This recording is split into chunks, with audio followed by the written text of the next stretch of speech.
Amigos, muy buenas noches. Se está desarrollando la conferencia de ejecutivos en Paracas, como todos los años. Y Roque Benavides, presidente de la CONFIEP, ha denunciado una campaña de, no sé si persecución, demolición del empresariado. Hemos recogido ahora algunas impresiones al respecto. Hemos escuchado, Marilena Guayasco, nuestra compañera, nos traía pues las impresiones de Rafael Rey, del propio Julio Velarde, sobre lo que se considera pues una campaña, como les digo, de demolición, una suerte de persecución contra el empresariado. Marisa Glave, congresista de Nuevo Perú, ya emitió su opinión y queremos comenzar conversando con ella sobre esta materia. ¿Cómo está, Marisa? Gracias por estar con nosotros. No, Enrique, muchas gracias por la invitación. ¿Qué dice? ¿Qué dice esto de que a raíz, sobre todo, de las citaciones que está haciendo José Domingo Pérez, el fiscal, que, bueno, cita a 500 personas, ¿no? Entre ellos incluso a Julio Luque, entiendo yo, presidente de IPAE, que también está en CADE, que no necesariamente esto lo involucra, ¿no? Sino son citaciones para poder averiguar cómo fue el tema del pitufeo, ¿no? De la campaña en el caso de Fuerza Popular. Y bueno, Roque Benavides, que es pues el hombre del gremio, ha dicho que está en marcha esta suerte de campaña de demonización, de persecución. ¿Cuál es su opinión al respecto? Lo que estamos es en una campaña contra la impunidad, creo. Mira, el país ha pasado por un periodo de corrupción oculta que se está volviendo pública. Eso no gusta. Eso no gusta a nadie. Y nosotros podemos ver que quienes han tenido el poder, ¿no es cierto?, detentado el poder en la función pública, están quedando al descubierto. Y tenemos presidentes como el señor Alan García, que está ahora en la Embajada de Uruguay porque no quiere responder ante la justicia. Tenemos al señor Toledo, que está prófugo y que tiene que volver al Perú a responder por lo que ha hecho. Y tenemos a la señora Keiko Fujimori en prisión preventiva. Y tenemos al señor Humala y a la señora Heredia en proceso, que ya estuvieron en prisión preventiva y ahora siguen un proceso. La señora Villarán en proceso. Es decir, todas las personas con responsabilidad pública y política tienen que responder, por supuesto. Pero hay también empresarios que estuvieron vinculados a temas de corrupción, Enrique, y no puede pasar como si nada. O sea, no puede el señor Roque Benavides decir, por ejemplo, que hay un problema de persecución a los empresarios. El señor Roque Benavides debería responder, por ejemplo, por su gremio, por la chanchita de CONFIEP para apoyar un proceso electoral que no fue declarado públicamente. ¿Cuánto dinero colocaron ellos en los procesos electorales? Dice que en realidad era una campaña pues, a favor de la inversión, que no era una campaña pro Keiko, sino a favor de la inversión. Hasta sí. José Ugaz lo he escuchado repetir eso. Claro. Yo creo que hay una cosa que es como algunos parecen y otros son, ¿ya?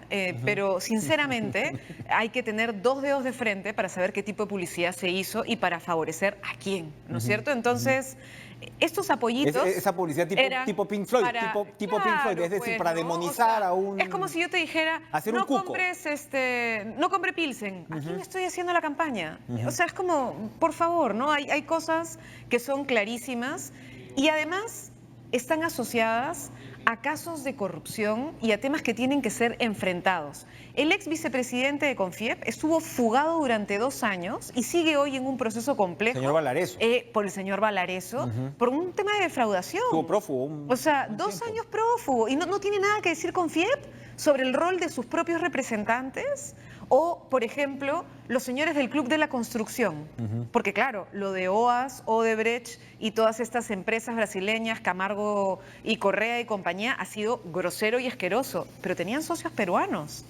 Y socios peruanos que, según estas empresas, estaban enterados de absolutamente todo el proceso de corrupción que se vivió. Claro, porque... Y tenemos a un fiscal diciendo que el Club de la Construcción amarraba las contrataciones entre las empresas peruanas y pimponeaban plata. Eso es corrupción, Enrique. Y el señor Valareso está metido ahí. Y CADE ahora está tratando de, digamos, el temario es un poco, o comenzaron con este tema de cómo evitar la corrupción. Hace un poquito más, hace falta un poquito más de introspección. ¿No? Entonces, a mí me parece, yo sé que hay empresarios que realmente quieren combatir la corrupción. ¿Sabes por qué? Porque no les conviene. Es decir, la corrupción tiende a favorecer a empresas que están enquistadas en el poder, que no renuevan tecnologías, que no innovan, que no generan nuevas posibilidades de encadenamiento, sino que más bien atoran el mercado. Pero esos son poderosos. Entonces tú tienes un CADE que dice que quiere enfrentar la corrupción y tienes al señor Roque Y Benavides tenemos una tendencia... diciendo lo que acaba de decir. Entonces, por eso yo hoy día le he pedido al señor presidente, y se lo vuelvo a pedir, señor presidente, así como usted ha enfrentado al Parlamento y le ha dicho, y me parece de manera correcta, que no va a transar con la corrupción, lo mismo le tiene que decir al señor Roque Benavides y a los empresarios. Le van a decir, Marisa Glave es una izquierdista que quiere detener la inversión. Es una muestra más de cómo la izquierda paraliza el país y no está pues con la economía, con el desarrollo económico. ¿Qué va a Lo responder mismo usted a eso? dicen empresarios honestos, basta de corrupción, porque no les conviene estos amarres que siempre han estado acostumbrados los que han retenido y retienen el mercado. Lo que nosotros queremos es que haya justicia y que haya transparencia. No puede ser, Enrique, que la norma sea que si las empresas son corruptas y los empresarios son corruptos y están vinculados a procesos de corrupción, hay que salvarlos por la economía del país. No, pues un ratito, ¿no es cierto? Un poquito de responsabilidad y un poquito de autocrítica. Cuénteme, ¿qué está pasando en el Congreso? Usted que es una atenta observadora, ¿qué está pasando con Fuerza Popular? Ayer le preguntábamos a Milagros Salazar si extrañaban a Keiko Fujimori en una coyuntura como esta. Tengo acá una invitada, una fastidiosa invitada que no hemos llamado. O sea, ¿qué está pasando para que sí, no? Ya. No vamos a preguntarle de qué signo político es a esta invitada. ¿No? Yo Parece tengo una que sospecha, pero no voy a decirlo. está mortificada. Pero ¿qué está pasando? Esto que Jenny Vilcatoma acuse primero de corrupción prácticamente a Úrsula Letona, luego que Úrsula Letona, que es pues uno de los puntales de Fuerza Popular, diga, no, yo renuncio, sigo fiel, ¿no?, a la causa de Keiko Fujimori, pero renuncio. ¿Qué está pasando allí? ¿Qué nos puede decir, a ver, como observadora política? Yo sinceramente creo que ese es un lío interno del fujimorismo que tendrá que resolver. ¿Pero se está desarmando la bancada de Fuerza Popular o no? Ese lío me parece un lío sinceramente menor para los problemas que estamos teniendo en el Parlamento. ¿Qué cosa sí me preocupa de lo que está haciendo el fujimorismo, y en eso no tienen divisiones ni nada por el estilo? Es, por ejemplo, la decisión que tomaron en su primer momento de armar una comisión... ¿cómo le llamaron? Una comisión del diálogo. Y sí, la de las reformas, la de las grandes reformas. De las ¿no? grandes reformas. Que yo, mira, en principio decía, a mí me parece bien que sea un espacio para consensuar temas que deberíamos abordar, sobre todo una agenda legislativa, Enrique. Yo creo que una de las principales, si me preguntas a mí, ¿qué cosa creo yo que es como la deuda que tenemos los congresistas con el país? Es que no tenemos una agenda legislativa clara. La gente en el país no sabe cuál es la línea de discusión que estamos teniendo nosotros. Hay en todo caso un tema reactivo, ¿no? Cuando sale el asunto de los octógonos, o no, ahí sí Fuerza Popular se mueve, ¿no? Pero no hay una agenda. O sea, por ejemplo, la gran agenda anticorrupción, que todavía tiene temas pendientes, la reforma electoral, temas de violencia contra la mujer, hacemos parchecitos, pero no hay un momento de debate que convoque a la ciudadanía. Entonces, pensar un espacio para consensuar eso me parecía súper bien. Pero durante el debate comenzaron a aparecer algunas cosas que son complejas y que habrá que resolver, como por ejemplo, es una entidad que va a dialogar con agentes externos, con el Ejecutivo, con el sector privado, y es, oigan, un ratito, ¿y dónde está la Junta de Portavoces, el Consejo Directivo, la propia mesa directiva del Parlamento? ¿Esto puede ser una especie de golpe al presidente del Parlamento? Claro, ¿Eso es lo que están pretendiendo hacer? Se estaría estableciendo, ¿no? Y ahora es con la presidencia de Fuerza Popular esa comisión. Y ahí está la otra cosa. Nosotros queremos diálogo, pero imponemos la presidencia. Y una cosa que yo he aprendido en este tiempo en el Parlamento es que los presidentes de comisión tienen mucho poder. Por eso es que al fujimorismo no le gusta cuando otras fuerzas políticas presidimos comisiones. Porque el presidente... O sea, recibo a todo el mundo en la comisión, pero me quedo con la presidencia. Y claro, y en la presidencia, ¿qué marca? La agenda. Si el tema avanza a votación o no avanza a votación, cuáles son los temas que se van a debatir, quitas el tema, lo pones en cuarto intermedio y entonces simplemente dices que quieres generar un consenso, pero no lo generas. Y lo más terrible es que esto comenzó a dar vuelta en el Parlamento, Enrique, y todas las fuerzas políticas, salvo el fujiaprismo, votamos en contra, diciendo así no. Y ahora dicen que eso es una comisión de diálogo. Entonces ahí, por ejemplo, eso es una cosa que sí me preocupa de Fuerza Popular. Porque sé que varios miembros de Fuerza Popular no estaban de acuerdo. De hecho, lo comentaron en los pasillos. No puedo decir quiénes, porque entenderás, tampoco se trata de hacer infidencias. Pero, digamos, si hay voluntad de diálogo, tú no impones. Y ahí hay un problema. Y eso sí refleja un conflicto interno que tienen, más allá de este debate entre estas dos compañeras del Parlamento que sinceramente espero resuelvan la dificultad que tienen entre ellas. Pero el tema de fondo creo que es otro y pasa por otros lados. Y el otro punto tiene que ver con la ley de financiación prohibida. Exacto, usted ha sido crítica también, usted ha estado en esa comisión. Y lo que dice el ministro de Justicia es que recorta las atribuciones del Ministerio Público. Ahora, esta ley hay quienes incluso cuestionan que se promulgue antes del resultado del referéndum, porque yo entiendo que es una suerte de ley de desarrollo de lo que se va a aprobar en el Se referéndum. puede interpretar como una ley de desarrollo. Yo creo que sería más ordenado por la manera en la que el Congreso ha llevado el debate que se haga después del referéndum. ¿Por qué? Los proyectos de ley, por ejemplo, el primero que yo presenté con mi bancada del Nuevo Perú, es del 2017, finales del 2017, el primer proyecto que presentamos. Ahora yo he presentado ya un segundo proyecto sobre el tema precisamente de financiación prohibida de partidos políticos. Tenemos proyectos hace más de un año y hay que decirlo con sinceridad, el fujimorismo no quiso avanzar en el debate y en la aprobación. Hubo un primer momento, la congresista letona era la presidenta de la Comisión de Constitución, llamó a expertos penalistas, estuvo el doctor Caro, el doctor Azabache, gente de Idea Internacional, creo que el propio señor Tuesta fue también entrevistado. Así es, claro. Y se llevó un primer dictamen y eso simplemente se archivó, quedó en nada. Entonces, durmieron el debate hasta que vino lo de referéndum. Cuando vino lo de referéndum... El financiamiento es una de las cuatro El cuestiones. financiamiento es la segunda pregunta. Acuérdense, 4 preguntas el domingo 9 que tenemos que reflexionar y votar con seriedad porque el poder lo vamos a tener nosotros de decidir sí o no. La segunda pregunta sobre financiación venía levantando solo la ley de partidos.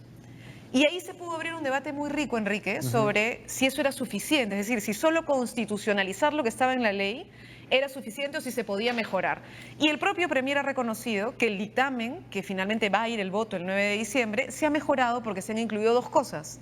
Uno, que los partidos políticos no van a poder pagar publicidad en medios. Eso es súper importante. Es una gran noticia y no me canso de repetirlo porque hasta ahora no se ha visto bien. Casi Después yo creo que se va a medir entiende su la importancia. magnitud de esa decisión. Y todos estos líos que usted ha dicho al principio es por plata de campaña. Pues. O sea, desde Villarán hasta Humala pasando por todos los demás. Y Keiko, y Alan, y PPK. El apetito por la publicidad. Plata por la publicidad. Entonces, si cortamos la plata de la publicidad, la gran publicidad que es la televisión y radio, entonces tú puedes ordenar un poquito las campañas. Entonces, eso me parece que hemos metido un gol. No sé cómo que logremos que eso entrara. Muy importante. Y el otro punto que se dijo es que la responsabilidad por la financiación no reportada debía ser administrativa, civil, pero también penal. O sea, ahí logramos meter que también fuera penal. Entonces, en estricto un tema que habían votado, hemos logrado volver a meterlo en el debate de la reforma. ¿Dónde está el problema en lo que ¿Cuál está es el problema?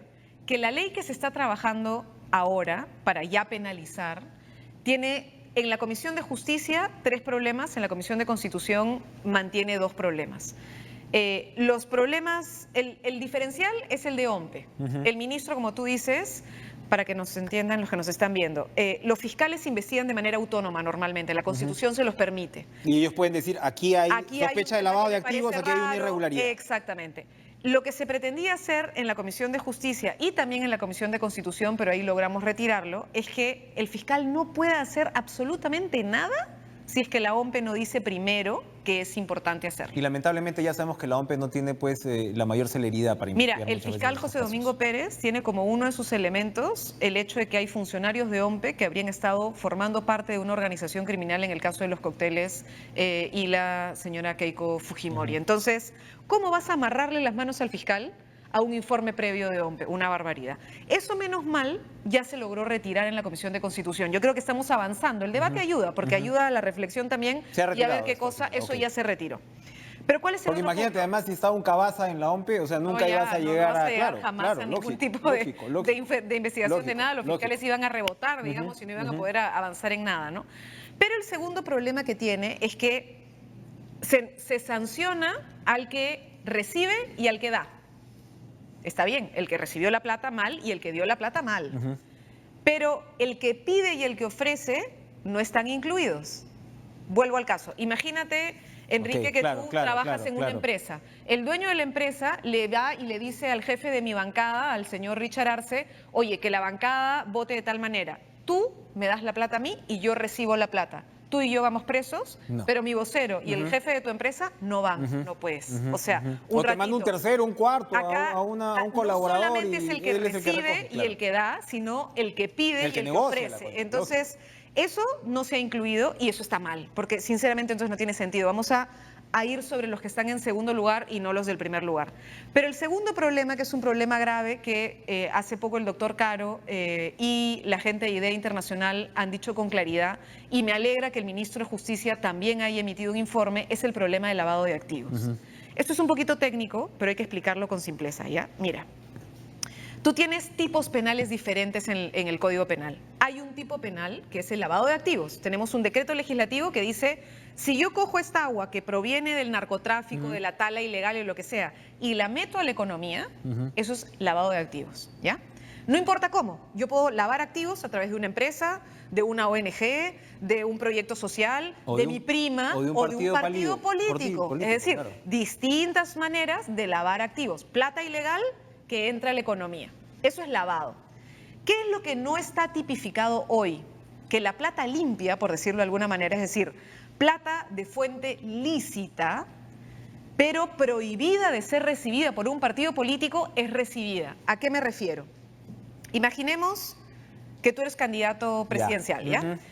Hoy la ley de partidos políticos dice que solo puedes recibir hasta 30.000 soles de una persona que quiere aportar a tu campaña. Pero tu prima hermana dice, Enrique, te voy a dar 100.000 soles. Hoy día, si tu prima hermana te da 100.000 soles y tú reportas solamente 30.000, que es lo que ella te podía dar, y los otros 70.000 ves cómo los arreglas, pero no los reportas, ¿no es cierto? No es delito, es una falta administrativa. Como ha llegado la política al nivel de podredumbre en la que estamos, eso ya tiene que ser delito, porque no puede ser que la gente participe en política o financie políticos por fuera de lo que la ley permite. Tiene que haber transparencia. Incluso el ciudadano debe saber quién te financia. Exacto. Porque muchas veces esos grandes intereses son los que están detrás. Esos intereses dicen, bueno, yo tengo plata limpia, se la doy a Enrique, mi candidato, pero él me mantiene a mí en el anonimato. No, señor. Si tú me mantienes a mí en el anonimato, por más que mi plata sea limpia, eso tendría que ser delito. Porque la gente necesita saber quiénes financian a los partidos políticos, cómo funciona. ¿Y la plata de Odebrecht era limpia? No. O sea, bueno, ahora pues ya sabemos la caja 2. Ya, pero la excusa es decir, yo que sabía que era de la caja 2. Pero bueno, entonces, pero no es lavado. Son las líneas, a lo que voy es que tienes que ir con la transparencia. Pero ¿cuál es el problema? Y a eso voy. Es que una cosa es la plata limpia y otra cosa es la plata que viene de corrupción, que viene de narcotráfico y que viene de fuentes ilícitas. Entonces, lo que se está pretendiendo con el dictamen de Constitución es que yo mezcle las dos. Plata limpia, plata sucia, ambas son el delito de financiación y le llaman ilícita. Eso está mal, porque una cosa es la financiación prohibida y otra cosa es el lavado. ¿Y por qué está mal? Porque están pretendiendo decir que recién se tipifica. Y por tanto, mientras no pongamos esta ley, no existía delito. Y de esa manera podrían ayudar no solo a la señora Keiko Fujimori, al señor Humala, a la señora Heredia, a la señora Villarán, a todos ellos, porque dirían no hay delito, porque eso no era delito, el delito recién se crea ahora. Entonces, ese es un problema. Y por eso desde el primero dijimos, no señor, el delito de lavado existe. Perfecto. Y ese delito no se puede confundir. Y eso es lo más grave del proyecto. Vamos a hacer una pausa, Marisa Glavi, y regresamos con más. No sé. A ver, estamos aquí.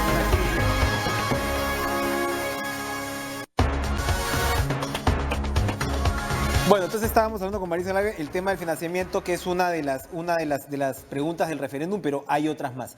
¿No le da pena no irse a la reelección como congresista? No. ¿No? No. ¿No era importante la bicameralidad? A ver, primero sobre la financiación. Ojo, lo que estoy diciendo es sobre la ley que se está discutiendo en el Parlamento. Sí, claro. Porque lo que va a ir a votación el 9 de diciembre es un proyecto importantísimo, porque vamos a realmente lograr frenar posibles fuentes de corrupción en la política, y por eso yo sí recomendaría en esa segunda pregunta de todas maneras marcar sí. Es decir, avancemos en esa reforma. Es importante que el 9 de diciembre la ciudadanía le diga a los partidos políticos, se acabó. O sea, se acabó, eso no puede seguir así, y eso es importante.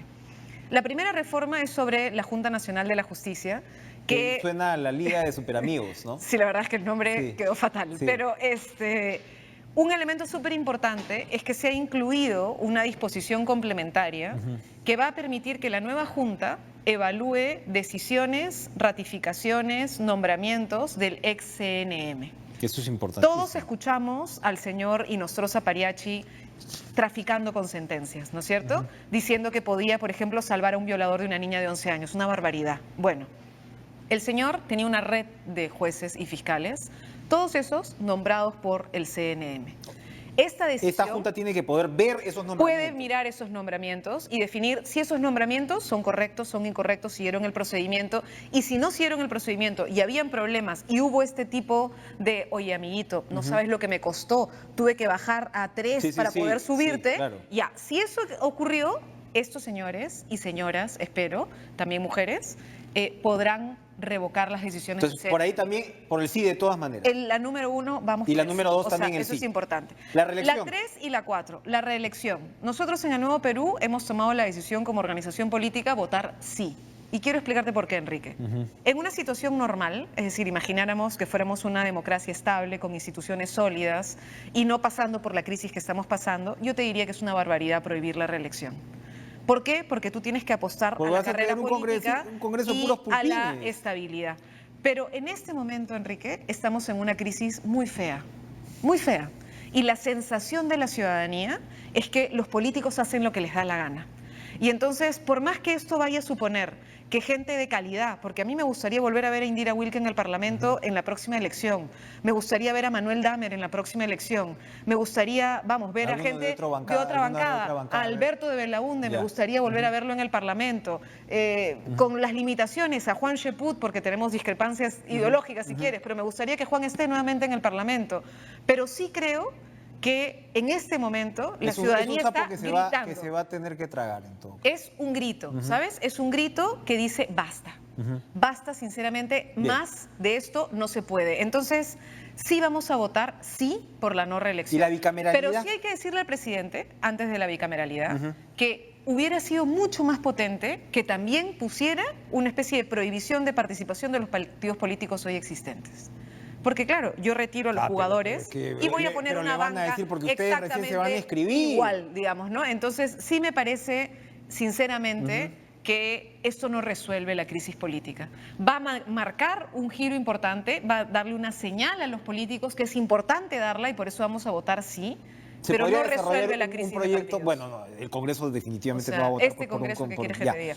Y precisamente porque este Congreso lo que está haciendo es un conjunto de contrabandos, es que se arruinó la bicameralidad.